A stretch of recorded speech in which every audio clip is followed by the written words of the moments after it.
There are some shocking reports and cases of bizarre encounters with entities that, for some, are only myth and legend, for others, nightmarish giants, and some a source of ongoing cryptid fascination. In this episode of Top 5, we will look into 5 of the most shocking and compelling cases and types of evidence regarding a creature that is known globally with many different names: Bigfoot, Sasquatch, Yowie, Yeti, and more. Welcome to this episode of Top 5, the Weird and Mysterious. If you're new to this channel, welcome. There's a lot of live shows that take place right here on this channel, so make sure to subscribe and hit the bell set for notifications. Let me say hello to some people in the live chat watching this show live today: Sarig, Chris, Sayamus, Carl, Deranged Lunatic, Hako, Brown Dwarf, Area 51, Kira, Ray, Sever, Zenza Bill. Welcome, everyone. It's going to be a really awesome show, and I actually have an amazing guest with me here today, and that is a Bigfoot researcher and investigator, Emily Fleur. Emily, how are you? I'm great. It's so good to see you again. I am so excited to be back.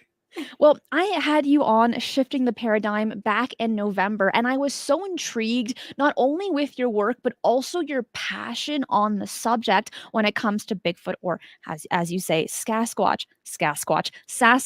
So, for those that haven't seen that interview, I do highly recommend it. But could you just very briefly talk about you and your mission with your Bigfoot research? Sure. So I've been interested in Bigfoot ever since I was a little girl. And as I grew up, my fascination became more of a passion and a mission, as you might say. So I run the Forest Fleur.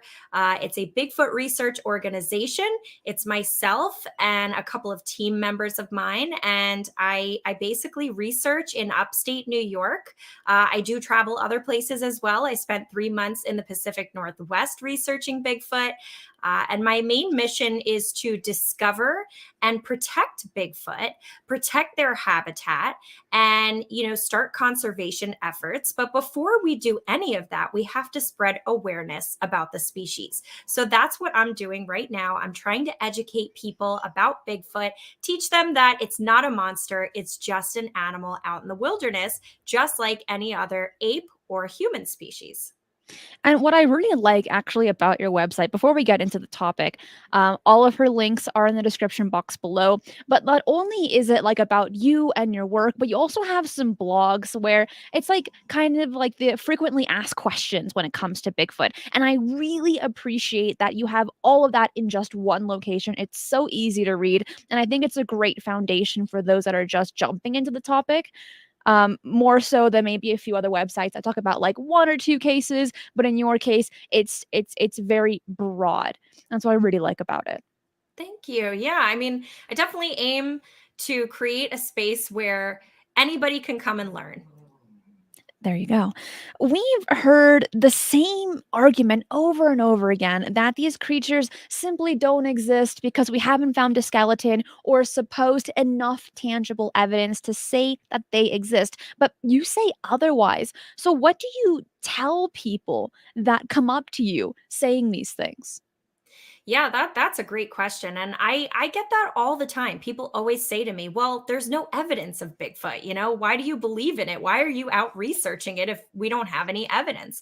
But that could not be further from the truth. We actually have an abundance of evidence between footprint casts, handprint casts, dermatoglyphics, we have hair samples, we have eyewitness accounts, and so much more. I mean, the more you explore this community, this subject, the science behind Sasquatch, the more you will become not only a believer, but you will become a knower. And once you go out into the field, having this knowledge of the science behind Sasquatch, you may end up having your own encounter that will convince you of their existence. So let's start off with footprints. We've seen the majority of us have seen one or two Bigfoot documentaries, and they're always showing a cast print of what they think is a big footprint. It sounds kind of funny when you say it like that, but you get what I mean. So, Yeah. What are some profound casts that you've come across, or some profound stories that you've come across with people that have casted their own big footprints? That's a great question. Well, the first thing I'd start with is the name Bigfoot itself. Bigfoot comes from a story of a logger out in the Pacific Northwest, Jerry Crew, who ended up finding large prints from a Sasquatch. And he cast those prints and made it into the local newspaper, who ultimately dubbed the creature Bigfoot. And so that's actually how we kind of developed that name Bigfoot is from a footprint in the ground. And so since then, I've come across several different casts that really compel me. The number one cast that I would say compels me the most is not just one cast, but an entire trackway of footprints that was found at the Patterson-Gimlin film site in Northern California. The Patterson-Gimlin film is some of the most credible evidence we have today. It's a video of a Sasquatch walking through Bluff Creek, California. Now, what happened was, because the creature was walking across a sandbar, it left incredibly detailed footprints, an entire trackway. And what happened was Roger Patterson did cast one of those prints on the day that he shot the film. However, I guess he didn't have enough plaster to do the whole trackway. 9 days after the film, Bob Titmus, who was a taxidermist and tracker, came to the site and he cast, I believe it was a series of 9 or 10 footprints. Like And different footprints. different footprints from the creature, just, a whole trackway of the space that it walked, and all those footprints it left were cast. Now, the interesting part is they all look slightly different. And that's because a footprint is not a direct mold of the foot, but rather the way the foot interacts with the ground. So, if you punch your fist into the ground and then you pour plaster into it, it's not going to give you a complete cast of your fist. It's going to show the damage that you caused the ground with your fist. So, although this is discouraging in some ways because some of the footprints look a little skewed, it's actually really beneficial for researchers because we get to see how the creature's foot interacted with the ground. And what we see is mid-tarsal breaks within a lot of these footprints. Now, I have one here to show you actually. So this is one of the prints from the Patterson-Gimlin film site. And this is probably the most amazing print in the trackway, in my opinion. If you flip it upside down, you can actually see that mid-tarsal break, which is kind of that break in the foot. It's right here. Hold on, let's find it. It's right here. Here's the break in the foot. This is the mid-tarsal break. Okay, so what that tells us is that Sasquatch has mid-foot flexibility. Okay, so humans have a longitudinal arch, which means that our weight shifts to the ball of the foot and our toes bend, which provides us traction. With a Sasquatch, they're bending their foot right in the middle of the foot. It's called mid-foot flexibility. And this gives them a greater advantage on rough terrain. We're used to walking on flat sidewalks, but Sasquatch is crossing mountains and creeks and swamps, and they really have to be nimble. So that element of their feet really speaks to the environment that they live in.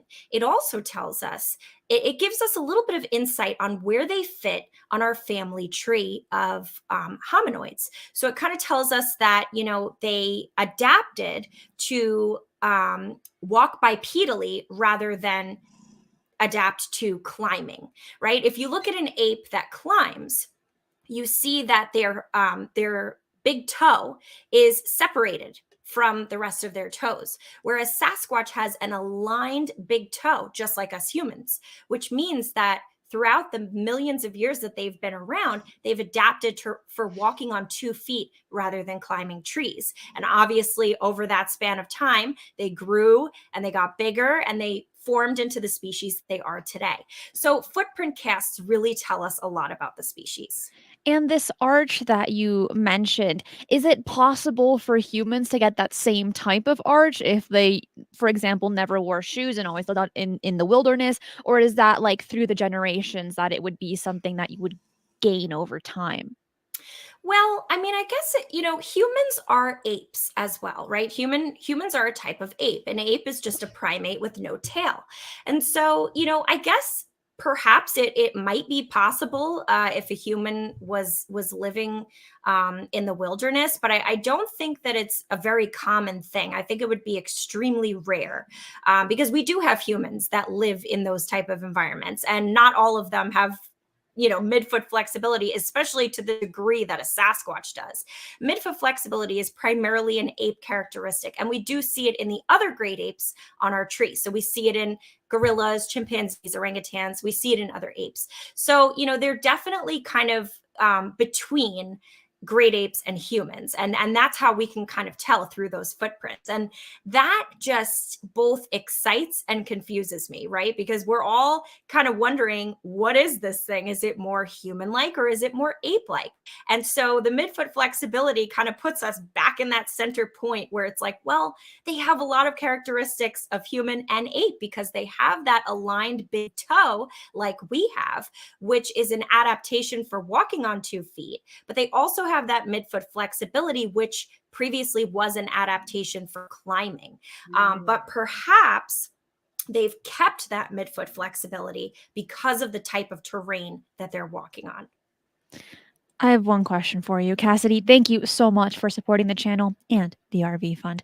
So, my question is, have you ever come across any stories of Bigfoot climbing trees? Because if they have this very special, flexible arch that kind of gives them that potential to climb trees, do they actually do that from the research that you've done and the witnesses that you've spoken to?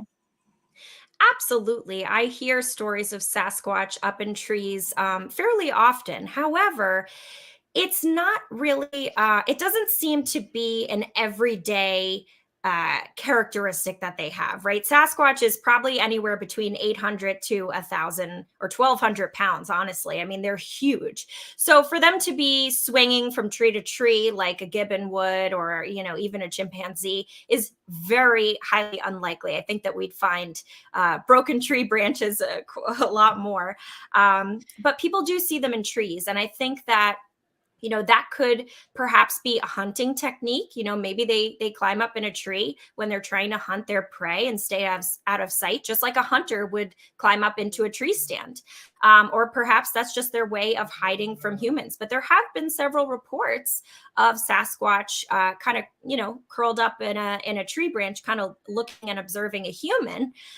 So we're not really sure how often they do it, but there are certainly a significant number of reports that say that the Sasquatch was in the tree and jumped down and ran away. But I don't want to give people the wrong idea. I mean, you wouldn't see a Sasquatch all the way at the top of a huge tree in the woods, right? Because they're just way too heavy. They would fall down. People that see them in trees see them on the very low branches of that tree. And, like I said, it could just be a technique for hiding. Chris asks, would you like to come face to face with one? It's funny. I was actually just thinking about this last night at 3 o'clock in the morning. I That's when the often, best thoughts come in and the best ideas. exactly.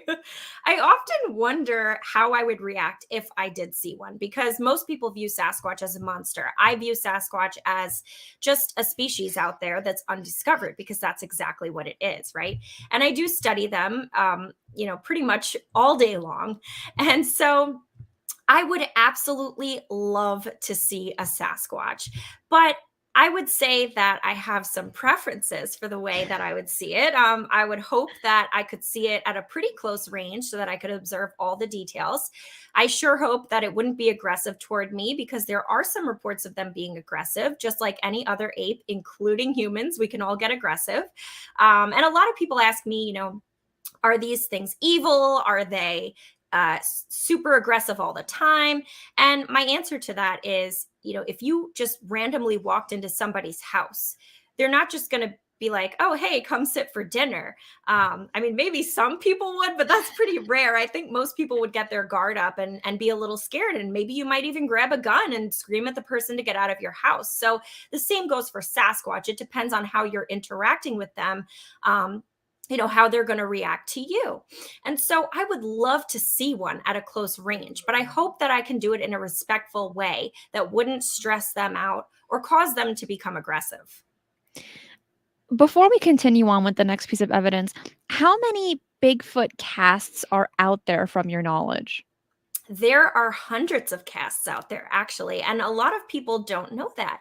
But in addition to footprint casts, we also have handprint casts, which are, in my opinion, probably even cooler than the footprints because you can actually see fingernails in some of them. You can see dermatoglyphics, and there are just hundreds of hand and footprint casts out there.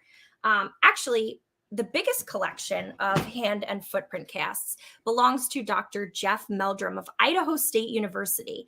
And I'm sure a lot of your listeners have heard of him if you've researched Bigfoot. Dr. Meldrum is a scientist who has kind of spearheaded the study of Sasquatch, the science behind Sasquatch. And so he actually holds, I guess, off record, the largest collection of Sasquatch hand and footprints. He even has a butt print, which is really, really cool.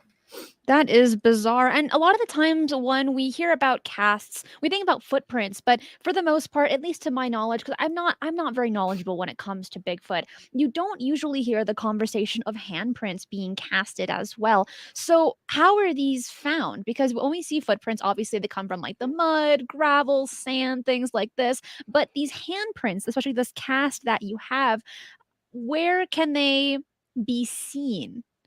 That's a great question. The hand cast that I just showed you is from Kentucky. It was cast by Tom Shea, and I believe it was around 2016 or 2014. So very recent cast. The Patterson Gimlin film cast is from 1967. Now, in terms of how the casts are found, I would love to say that the majority of it is, people just stumbling across them. And sometimes that is the case, but I would say that the better casts that we have are from researchers, right? So Paul Freeman, for example, Paul Freeman was a man out in the Pacific Northwest, and he came across some footprints and I believe some handprints in the ground, and he was very intrigued by them. And so he ended up actually seeing a Sasquatch. He started returning to the same area over and over again because he knew that that's where they hung out based on the footprints he was finding. So he basically tracked down these animals. He woke up every day at the same time and went to the area repeatedly until he was able to actually film a Sasquatch and cast some of those prints. So, a lot of times when we have these amazing prints, like the Patterson Gimlin film trackway or like the Paul Freeman casts, it's being cast by somebody who is invested in the subject and knows what to look for and how to document the evidence. Documentation is key. So if you're ever out in the woods and you come across a print, obviously the average person doesn't carry 4 pounds of plaster in their backpack like me. So, the best thing you could do is just get out a tape measure or a scale item that you can measure later, take lots of pictures. And there's even an app that you can download on your phone where you can 3D scan the print. So that way, when you get home, you kind of have a 3D model of what you saw. And what's this app called? That's a good question. I don't remember the name of it off the top of my head, but my buddy Mike and from Tactical Bigfoot Research is actually the one who told me about it, and he said to me, "Emily, you have to have this app on your phone." So I downloaded it. Haven't had to use it yet. Hopefully, I will soon. But I can definitely pass that along after the show for anyone who's interested. Yes, please do. For those that want to download that app, once this live show is over, I will place that name in the description box below because I'm going to be downloading that app. That sounds stinking awesome. Brian, thank you so much for supporting the channel. He asks a question: is there some connection to the Nephilim, to your knowledge? A lot of people believe that there is. I can't really speak to it too much because I haven't researched into it enough, but I do think that a lot of people believe there is a connection. While we're on the topic of footprints, I would kind of like just to move over just a little bit, talking about uh, dermatoglyphics. And what I found, because again, I wasn't familiar with this particular name and the study of it when it comes to Bigfoot, but it's really cool how you're kind of bringing in this criminology mentality when you're looking at Bigfoot and the Bigfoot prints. And in some cases, you're able to see prints, which I was like, I didn't even think about that. So, from the amount of casts that you've looked at, the people that you've spoken to, how many of them actually have prints such as this one on them? Yeah, that's a great question. I mean, I would say I've seen at least 3 or 4 casts that have this. Dermatoglyphics is basically fingerprints, and all apes have this, chimpanzees, orangutans, gorillas, humans. This is how we identify people when we're trying to bust them for a crime or, find a missing person. We look at fingerprints. And, when you cast a Sasquatch hand or footprint, right, you're going to see those dermatoglyphics if the cast is clear enough.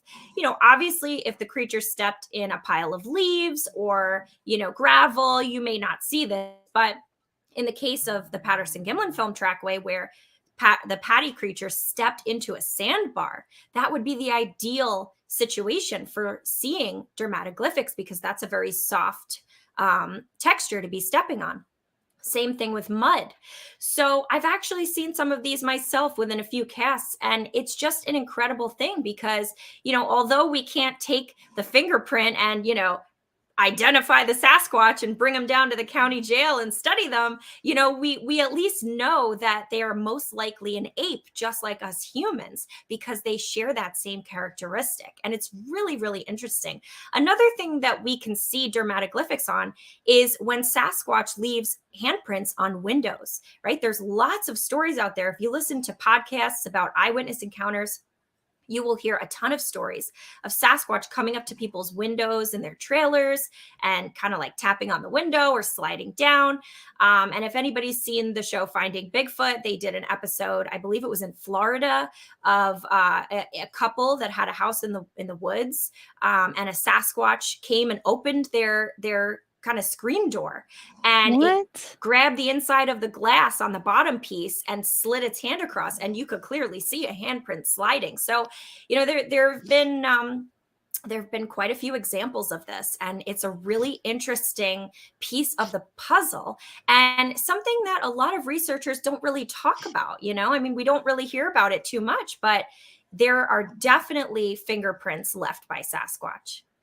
And something like this, if we look at this image here on YouTube, and for those listening to this on a podcast platform, please jump over to YouTube so that you can also see the visuals as well. But looking at this image here of the print on a window, it in my opinion, it doesn't really look so much like a hand, but just like a few little lines on a really, really dirty window. Now, there are other instances where I saw through videos and through photos as well, where it looks like a ginormous handprint. But couldn't that be easily hoaxed?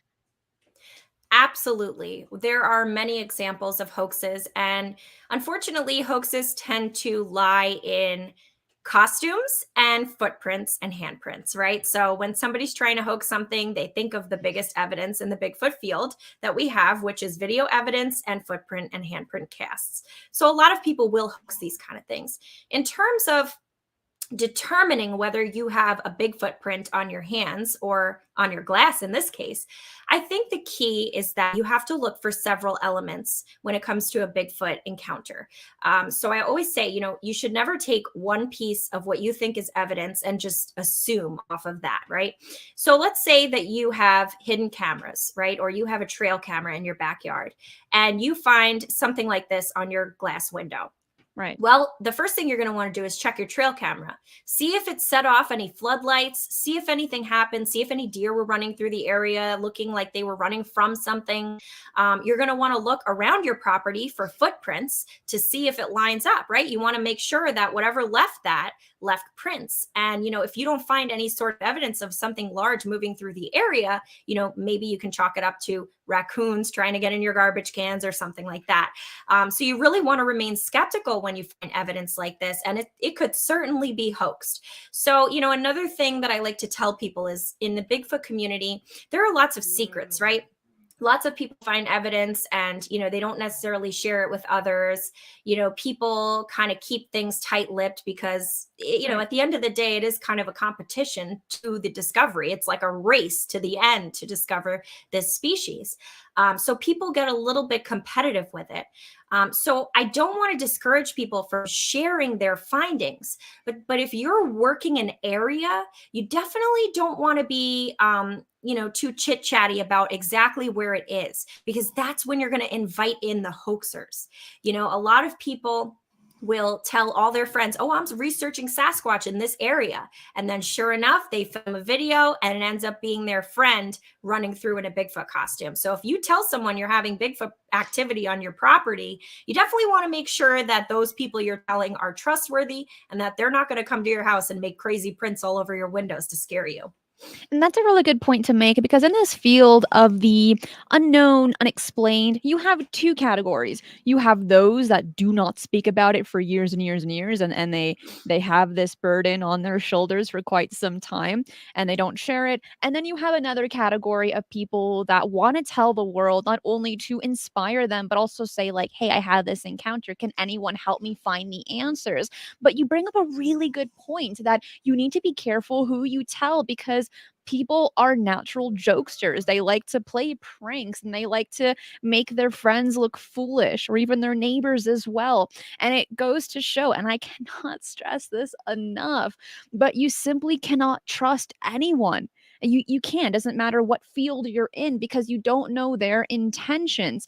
Now, of course, you do want to hopefully trust some researchers such as yourself, where you're like, obviously, I want all the data, all the information to be unpolluted. I want to get all of the witness accounts that I can, collect all the evidence, and then go to your office and analyze the data.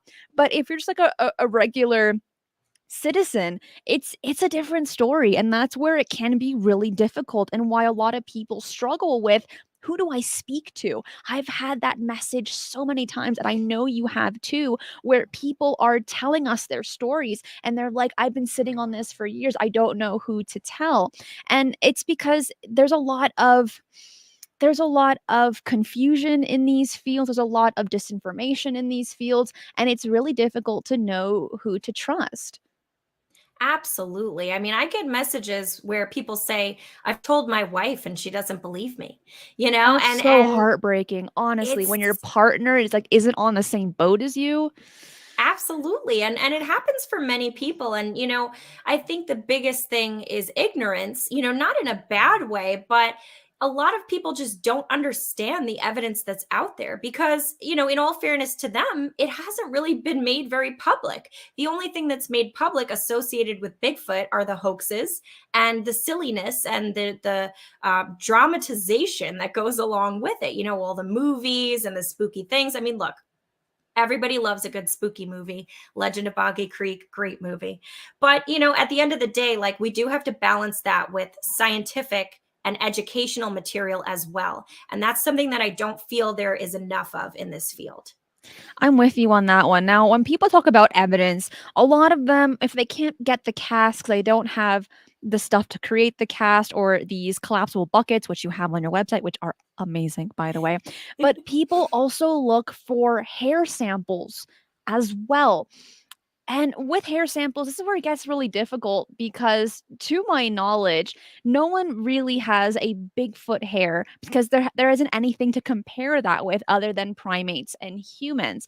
And from what I read, Brian Sykes, an Oxford University professor, had stated that he's a Bigfoot researcher as well, and he mentioned back in 2012 that to sample every single hair costs about $2,000. Now, I don't know if that's changed in the last 11 years, but that's a pretty big dent in your pocket for those really big researchers and enthusiasts that want to find the information but don't have the funds for it.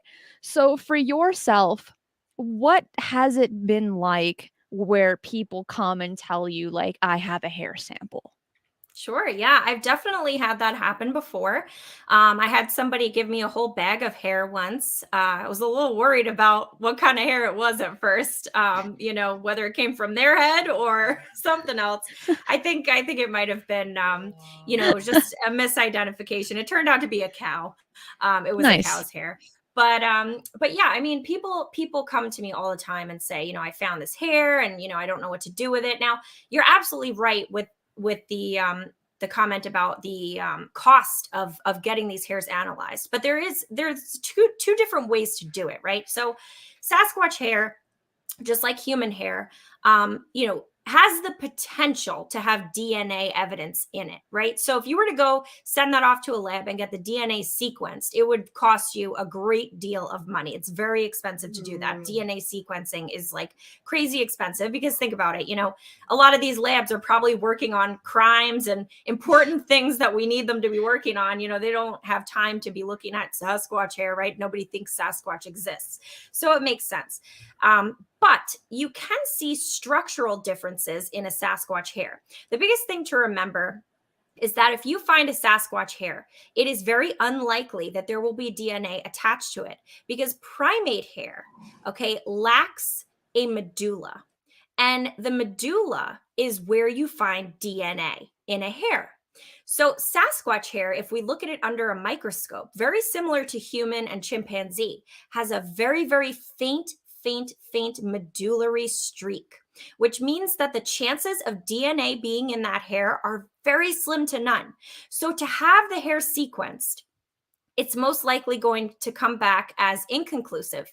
And even if they were able to sequence something, scientists are going to want to match that to a known species, a chimpanzee, an orangutan, a cow, a person, an elk, right? So they're going to run through their whole database of all the animals that they have hairs from. And it's not going to match anything. And they're going to say, well, inconclusive. So I think sequencing, attempting to sequence the DNA is probably a very expensive and lost cause unless you have a piece of flesh, you know what I mean, or blood from this creature. If you accidentally one steps on your barbed wire fence, if you have something like that, then it's worth sequencing. But in terms of hair samples, the best we could do is look at them under a microscope, and you can buy a microscope for a pretty decent price online.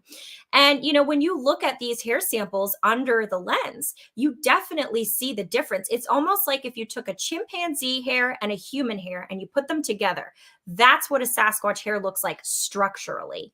So it's very interesting. And scientists have looked at many of these hairs, and they don't match any known species, but they do have primate and human characteristics. So come on, people, what else could it be?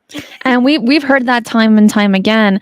Brian, thank you so much once again. It says thumb doesn't look opposable. Are the digits webbed, or is that the casting, referring to the, I'm assuming, the other hand cast that you showed us? I think maybe he's asking about the one you had on the screen The before. one I had. Okay. That one, I can so that's reshare a, that. a Paul Freeman cast. And no, the fingers are not webbed. That's a great question. And I thought the same thing when I saw it. I said, "Oh, it looks like the fingers are webbed," but they're actually not. That just happens to be, the way that the print was cast, right? The way that the ground was, the way that the fingers went in. And like I said, you have to remember, a cast is not a direct mold of the hand. It's just the damage done to the ground, as the hand pushes in. So, as it pushes in, the mud would have kind of lifted up in between each finger and the plaster would have filled in. And that's why it looks like it's webbed, but it's definitely not. Thank goodness, because that would be pretty creepy if Sasquatch had webbed hands. But, they are known to swim, so I guess we can't write it off. I mean, just like people, but we don't have webbed hands, at least not that I know Yes. of. Go Beckley Poppy, thank you so much as well for supporting the channel. And Joel brings up a really good statement. Unfortunately, hair samples can be easily contaminated. And you mentioned this in decent detail on your website. So let's say someone comes across hair, they're not able to identify it. Even if it's not Sasquatch hair, how is the best way to collect that without contaminating it? Yeah, great question. A lot of people will just, pick it up with their hands thinking nothing of it, but you can definitely contaminate it that way. So, what I would recommend is everybody's got a good pair of tweezers, right? Us ladies, we got to tweeze our eyebrows. You know what I mean? Everybody's got a pair of those. Mine Um, is right here. I don't have enough eyebrows, but exactly. I mean, even a pair of pliers, right? What you're going to want to do is, definitely, I would say clean off the tweezers or pliers. I Yeah. personally have a pair just for Sasquatching, so they're already cleaned in a bag, ready to go. But if you just have one at home, if you see hair in your backyard, go in, grab a pair of tweezers, clean it with alcohol or something like that. Yeah. Purell, even, right? Purell has alcohol in it. Just do the best you can to clean it off. Go outside. Everybody's got an envelope, right? Some of us pay rent. Some of us mail letters to each other. We got pen pals. Everybody's got a white envelope. So take a paper envelope or a paper bag that you haven't used before. And then you're going to want to take the hair with the tweezers and put it in that paper bag. Do not touch it at all. And what you're going to want to do is find a lab to send it to if you're looking to extract DNA. And that's where the contamination comes in. But what I would recommend, honestly, is to just send it over to a Bigfoot researcher with a microscope, or invest in one yourself if you want to keep that evidence to yourself, and look at it through the microscope. And you can find information about hair samples in Dr. Jeff Meldrum's book, Sasquatch Legend Meets Science. There's a whole chapter on hairs with pictures of chimpanzee, human, and Sasquatch hairs. So if you find something and you look at it under the microscope, you can compare it to what you see in Dr. Meldrum's book, because him and Dr. Fahrenbach did extensive studies on hair samples. So the best answer is, if you don't have $2,000, do it yourself. Exactly. Seems Kind of about the theme of like 2020 on. Yeah, it is. Zenza Bill has a question. Does Emily have knowledge of any scat samples that may have been collected? Yes, I know some researchers who have been contacted, and asked if they would accept scat samples. The problem with scat is that, again, it's going to be difficult to collect DNA from scat. I mean, the best you're going to see is what they're eating, and they're probably eating the same things as bears, probably pretty similar diet, berries and deer and things of that nature. So, I don't know. I mean, I wouldn't really recommend collecting scat because, number one, it could be just bear scat, right? Number two, and the worst option, it could be human. There are lots of people that hike through the woods, and chances are, if you're there, another human could have been there as well. So if you see a large pile of scat, I certainly would not recommend collecting it. I don't think scat yields as much DNA as people think it does, unless there's like blood or something in it. Which would be unpleasant for the Sasquatch. But I would say, if you come across scat, look around for footprints, right? If you find scat, maybe you could find a trackway, and casting that trackway, I believe, would be more valuable than collecting the scat. Hides, thank you so much for sharing the Discord server, because we do have a cryptid room. We do have a room where people talk about Bigfoot, their encounters, and their information. So if you are enjoying this conversation and you want to speak to other like-minded people, join the Discord server. The link is in the live chat and in the description box as well, with 1,300 other members that love talking about these things. Deranged Lunatic, thank you so much for supporting the channel. He asks, do you have any cases from Missouri regarding Sasquatch? Absolutely. Yes. I actually have a friend and researcher that is in the Ozarks, and he is doing some very incredible research. He has a recording of something chomping on an apple that he hung 8 foot high. So definitely some stuff going on there. I would say head to my website. I have a reports tab, and there's a huge interactive map. All you got to do is either zoom in or type in where you want to go near your house, near your, wilderness area, and it's going to show you all the reports that are around your area. And that information is from my buddy Scott Tompkins over at the Bigfoot Mapping Project, and we collaborated on that map. And so he put that on my website, and he collects reports from the BFRO. He also collects private reports from people that trust him with their encounters. So definitely check that out. There's a lot of great reports on there, and you can kind of zone in and pick where you want to research based on those.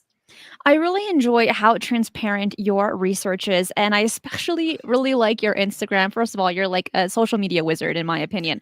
But you're always sharing images of you doing research and boots on the ground investigations. But there was one image in particular that I was like, this is so cool.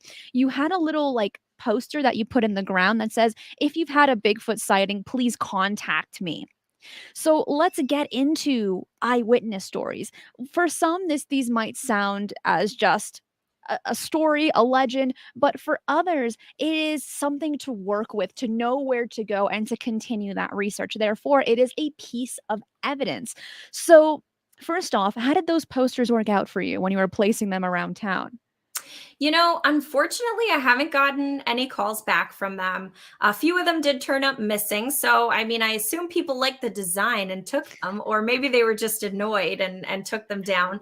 But I did place posters around an area. I kind of zoned in and said, let me just try out this little area, see how it goes, and then I'll expand from there. I still have a bunch in a box that I'm going to put out in the springtime. I think the issue is I put them out in the dead of winter.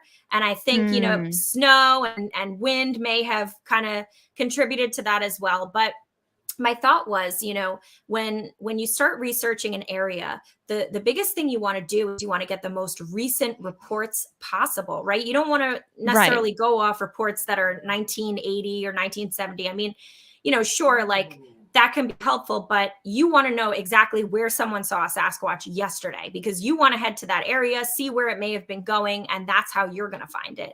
And see, Um, and that's where it's a catch-22 with their conversation earlier, where it's like, who's people have these two feelings. Either they're not going to tell anyone or they're going to right. tell everyone, and then there's going to be all of these other issues with the contamination of the evidence. Yep. So it's that's where it's really difficult. It is very difficult. And, I have a lot of people ask me, can I come on an expedition with you? Or can you tell me where you're researching? And, although I would love to, I do have to keep my research areas very private at this point to avoid contamination. And I hope people do respect that because I will share my evidence with you all day long. I'll share my stories. I'll tell you exactly how I found the spot. I'll tell you exactly how to do it in your area. But unfortunately, you do have to be kind of private about where you're going. I always find like share your evidence, share your findings, keep your spot a little bit private. And that doesn't mean that my spot will always be private. Eventually maybe I'll share my spots and maybe I will do some sort of private expedition with a very, very, very small group of people. But right now, I am keeping those areas private for that reason. And the eyewitness encounters are very interesting because, like you said, people don't want to come out with their stories. And I like to say, take all the Bigfoot sightings that are documented online, double them. I guarantee you, double the people have seen Sasquatch, but half of them are just not reporting it because they're afraid to. I mean, before I knew about Sasquatch, I thought of it as like one thing, like Santa Claus or the Easter Bunny.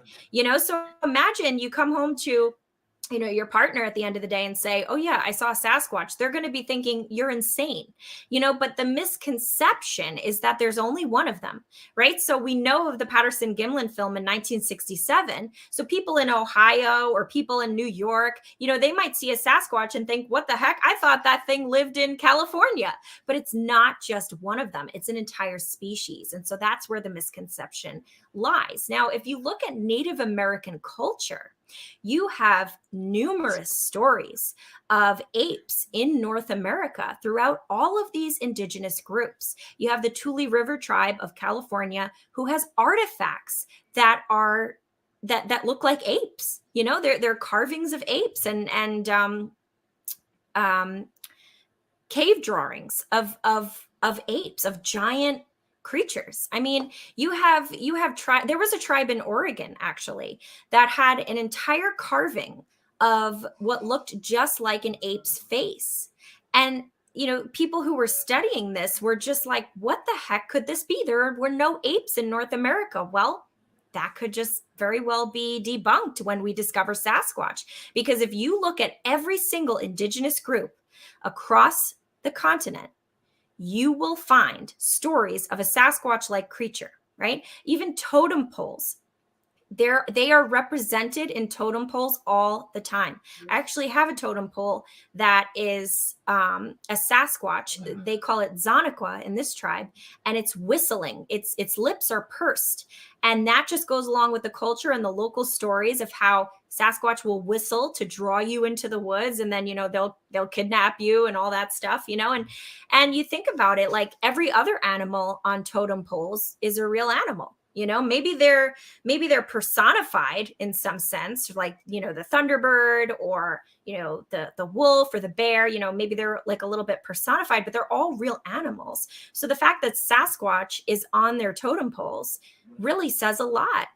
Not only do we have Native American encounters, but we have early European settlers talking about Sasquatch.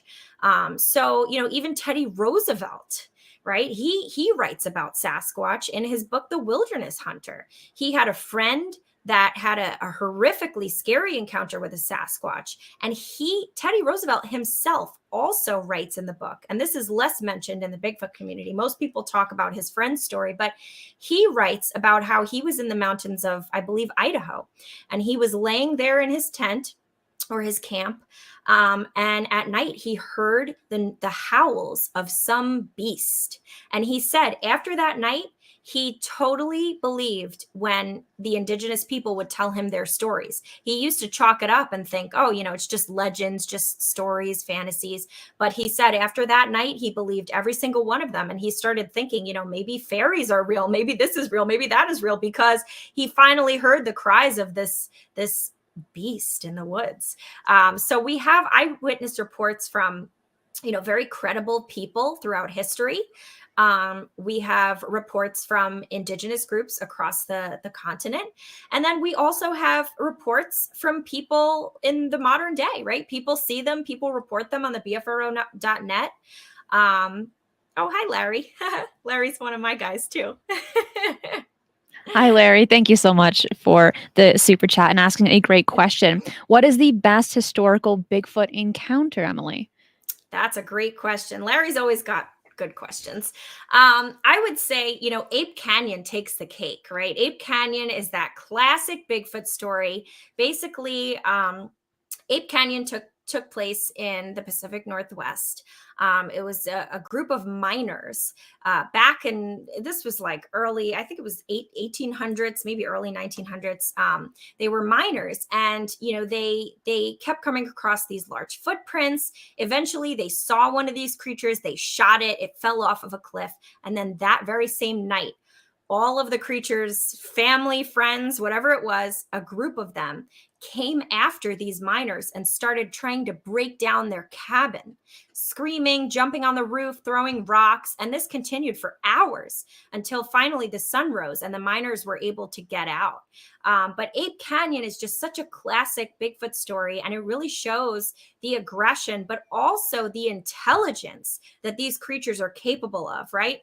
They knew these humans killed our friend or family or however they were related.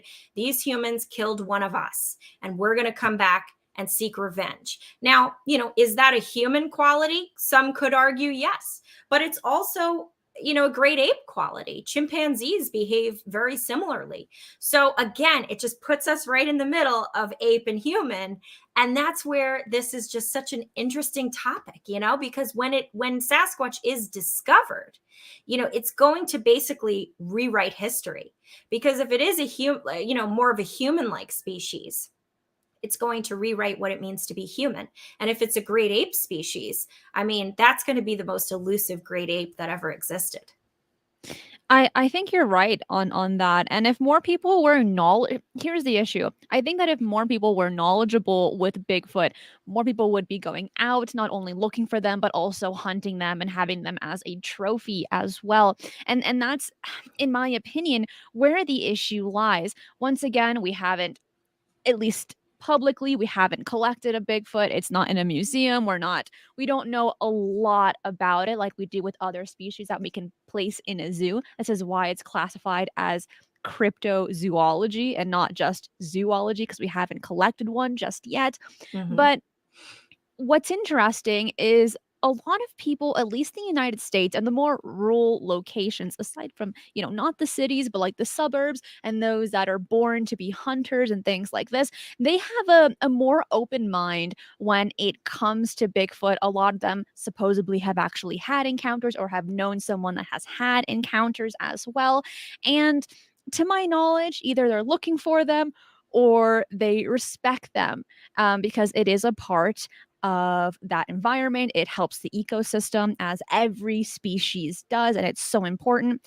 But what I would like to ask you is, have you seen a difference from your research in the mentality for those that live in cities compared to those that live in more rural locations when it comes to the topic of Sasquatch? I like that question. It sounds crazy, but I would say that people that live in the city, I actually went to college in New York City. And that's when I really began my Sasquatch research. So I started making friends with people from Brooklyn, Queens, people that grew up in Manhattan and the surrounding areas, people that have never stepped foot in the forest. And when I would tell them about my research, they were so willing to listen and so excited about it and open to the idea. Whereas, a lot of people in the wilderness, I would say a lot of hunters, right? Like, I'll give you an example. I have a maintenance man and at my apartment here, and so my maintenance man came over one day, and I asked him, I said, did you ever see a Bigfoot? Did you ever see a Sasquatch in this area? Because I know, where he told me where he lived. I said, you ever see a Sasquatch? He goes, oh, absolutely not. He said, I've been a hunter my whole life and I've never seen anything like that in the woods. He goes, no way there's a Bigfoot. He said, but, I did run across that gorilla one day. I said, what? He goes, well, my brother-in-law and we ran across a gorilla in the woods and it chased us out.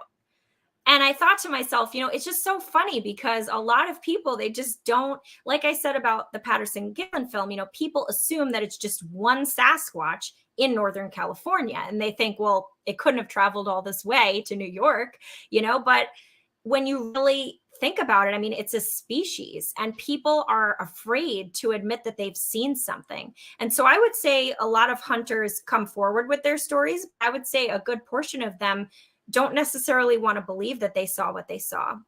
And people who haven't seen anything, that spend a lot of time in the wilderness, I don't blame them for being skeptical, but how often do you really see a bear, a mountain lion? I mean, people might see one in their lifetime.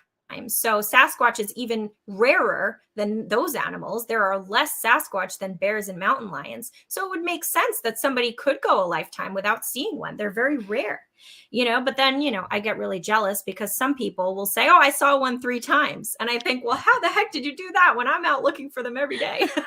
But, they're a very elusive species. And you have to be able to predict their movements to really see them often. So I get a mixed reaction, but I think the people in cities are actually more open to it because they don't have any exposure to the wilderness. They don't have that authority where they say, well, I spend a lot of my time out there and I've never seen anything. That is an interesting point to make. You're right. When you're not used to an environment, it seems like you're a little bit more eager. I wouldn't say eager, but like sometimes more eager to listen than those that live in that environment that have heard all the stories and they just don't really care for it, but they've probably seen something and keep it to themselves. So that is a good point. Tyler asks, are you aware of any scent samples that have been collected through scentography of suspected lingering Sasquatch odors? And does she find a consistency or similarity in their scent across the world? That's a good question. I'm not aware of any scents being collected. I know that a lot of researchers will use ape pheromone chips Yeah. to attract a Sasquatch. That's definitely a technique that some researchers have used. Some of my team members have used that technique, and they had some pretty interesting evidence come out of it.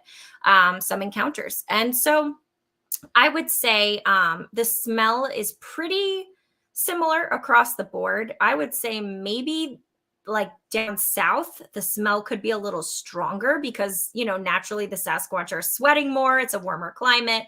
But I have actually smelled Sasquatch twice. I've smelled one in Oregon and I've smelled one in New York, I believe. But you didn't Um, see it. I didn't see it, but the way that I determine whether I have come across genuine evidence is by piecing together different things that happen. So, I don't like to say, oh, I saw one impression, so I've seen a Sasquatch print. I have to be able to see a trackway to say, okay. So you want to kind of piece together evidence. In Oregon, I heard a wood knock. I smelled one. I heard one, and I heard an ape-like grunt. And this was all in the matter of an hour in one location. So I had an idea that these things were there. Footprints had been collected just weeks before from that same location. So the smell that I was smelling. I definitely could attribute to a Sasquatch because I knew what animals were in that area and I knew that there was Sasquatch activity based on the fact that they had really credible prints come out of that area just, a week prior. So the smell I would describe as a skunky odor, but I would compare it most to a zoo. If you went to a zoo on a hot day and you went to the gorilla or chimpanzee enclosure, you'll smell that musky ape smell. And that's kind of what a Sasquatch smells like. And a lot of people report this across the board. Now, the question is, do they have scent glands where when they get nervous or angry, are they, producing that scent? Or are they just smelly because they don't shower and they're covered in greasy hair? I mean, you got to kind of wonder where it's coming from, but people definitely report a smell for sure. And it's pretty standard across the board. And the smell that I smelled in Oregon was the same smell I smelled in New York, both when I had other Sasquatch activity going on. Interesting. We do have one more topic to cover regarding the top 5 pieces of evidence. And something that you wanted to talk about were the hominoids. And there's one story that I came across, not only for doing research on today's show, but also on your website regarding the ape woman named Zaina. This is a Mhm. really interesting story that took place during the 19th century, and I wasn't familiar with it. And I'm like, how did I not know about this? So, tell us the story and tell us how it could potentially relate to Bigfoot. Sure, yeah. Zana the ape woman, I believe that she was captured from the woods. This was in the Caucasus Mountains of Russia. She was captured by a group of villagers and brought back to the village. She was large and covered in hair. She was kind of a little slow. She wasn't really able to do many of the tasks on the farm, but the villagers reported that she would run as fast as the horses and that she was very strong and she could lift heavy things. She ended up getting pregnant by 2 of the men in the village. People are crazy. And she had 2 children from these men. And so, what ended up happening was years later, scientists dug up the remains of the children and analyzed tooth bones. And they found that they were 50% ancient African. Now, since the Zana story came about, lots of researchers have, said that it's bogus, it's not real. Maybe it was just somebody that they captured that was, not of the same race as them, and they, kind of glorified the story and told extra details. And so we're not really sure of the story of Zana. We're not really sure where it stands, right? We don't have enough evidence to say either way, what Zana was, right? Because back in the day, if you saw somebody that didn't look like you, that maybe was a little taller and had different color hair, you might not even, you might treat them differently, unfortunately. We've seen that throughout history with Native Americans and, people of different races. So unfortunately, that does happen.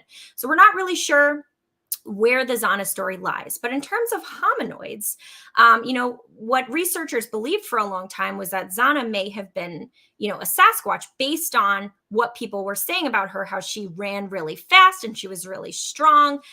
Maybe she was just like a really cool, strong woman, right? But if she was a Sasquatch, then that would say that she could have been a hominoid. And based on the DNA that they extracted from her, they thought that maybe she could have had, she could have been somewhere on our family tree as a hominoid.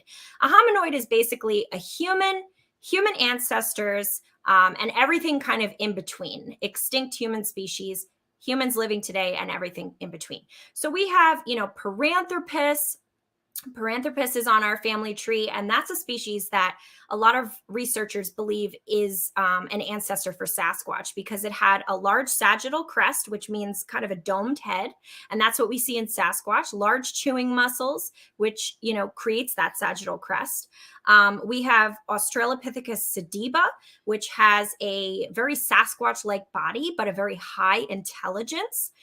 We have even Gigantopithecus is on our tree somewhere. And Gigantopithecus was a giant ape that existed in southern China during the Pleistocene. And so it would kind of make sense, maybe in the sense of right place, right time, that Gigantopithecus could have migrated across the land bridge with other humans, and come over to North America. So some people even believe that Sasquatch could be related to Gigantopithecus.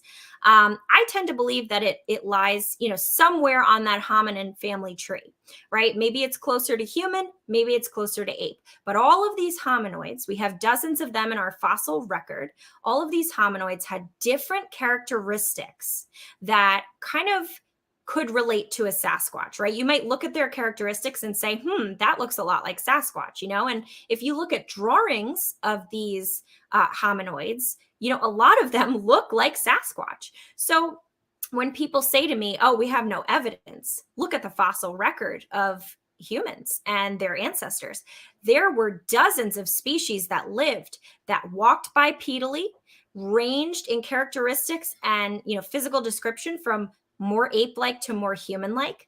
And if anyone's interested in learning further, I have an evidence tab on my website, and there's a whole human evolutionary chart. You can click on all the different species, and it'll tell you a little bit about them and how they may be a potential candidate for a Sasquatch ancestor.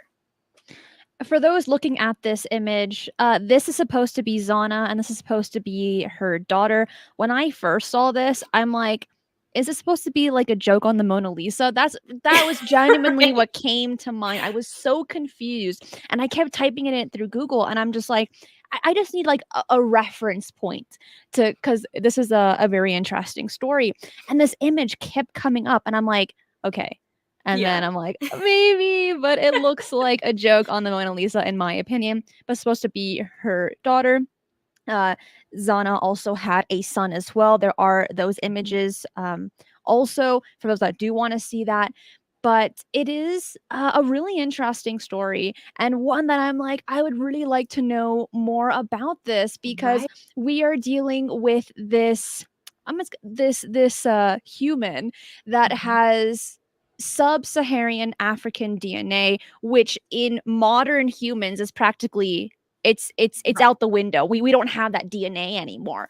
So Right. it makes you question, where did she get that? How did that happen? And Mhm.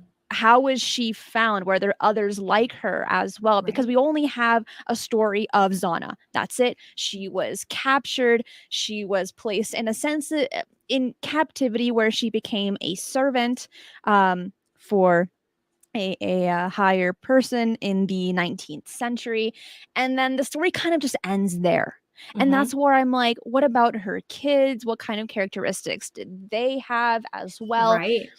But as you had mentioned, scientists dug up the bones of the children, and I'm going to assume that they've been following that lineage as well to kind of get a gist of seeing how that's going. But it is one of those stories that makes you scratch your head. Now, is there a connection with Bigfoot? We don't know, but from the stance that you're taking of hominoids in general, I think it's something that's worth considering. Um, there is a question from Brian, and thank you again. Do you suspect hypermobility in the tarsal metatarsal joints or a separate joint mid metatarsal that we lack? Hmm. I think that would probably be a better question for Dr. Jeff Meldrum. He is just the expert on anatomy, but I'll try my best to answer. I mean, I think that their feet are definitely structured very differently than ours. Although they look similarly to ours, Sasquatch has likely been around just as long or even longer than our own species. We've probably lived alongside them for quite some time, like we did with Neanderthals and other sort of hominoids like Denisovans. But Sasquatch has probably not only adapted like us, kind of going from climbing to walking, but they've probably also adapted very differently to their environment because, we started farming, we started, you know, building civilizations, we weren't on the move as much, right? So we would have adapted very differently than they have. So it's very possible that they have bones and joints that we don't have. Emily, thank you so much for doing this episode with me of top 5 Bigfoot evidence. Where can people find you online to stay up to date with your research? Tell us your website, your new YouTube channel as well. Where can we find you? Well, thanks for having me. If anybody's interested, it's just the Forest Fleur, Fleur, on YouTube, Instagram, Facebook, Twitter. I am most active on Instagram, so would love to chat with you there. Feel free to send me a message. I love talking to followers, and I consider everybody my friends and research partners. So come on over to the party. And all of her links are in the description box below. Emily, I'm going to place you backstage, okay? Thank you so much, Christina. Thank you.